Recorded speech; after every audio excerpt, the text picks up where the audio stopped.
Hello friends, আমার এই mini ব্লগে আপনাদের জানাই সবাইকে স্বাগত। তো ওইটা দেখে বুঝতেই পারছো আমি কোথায় চলে গেছিলাম। তো এটা পরে বলছি, আগে যাই কিভাবে গেলাম ওই জায়গায়। তো বাসের জন্য এখানে আমি ওয়েট করছি। তো পুরনো বাস স্ট্যান্ডে আমি ওয়েট করছিলাম, বাসে উঠে পড়লাম। বেবিটাকে এত ভালো লাগছিলো তাই আমি এটা ক্লিপ নিয়ে নিলাম। তারপরে বাস থেকে চিনার পার্কে নেমে ওখান থেকে আবার বাস ধরে ইকো পার্কের সামনে চলে গেলাম, 4 নম্বর গেটের সামনে।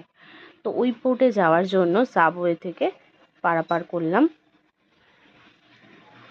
ইনি হচ্ছে আমার ফ্রেন্ড, তো এর সাথে আমি গেছিলাম।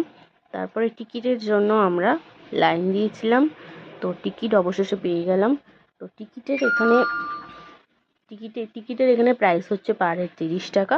তারপরে পার্কে ঢুকেই দেখছি ও বাপরে প্রচুর ভিড়। তো সামনেই দেখছি এরকম ছোট ছোট অনেক স্টেশনারি দোকান, তারপরে বাচ্চাদের খেলনা এইসব বসেছিল। তো চলো, যখন এসেই পড়েছি, ভিড় তো কিছু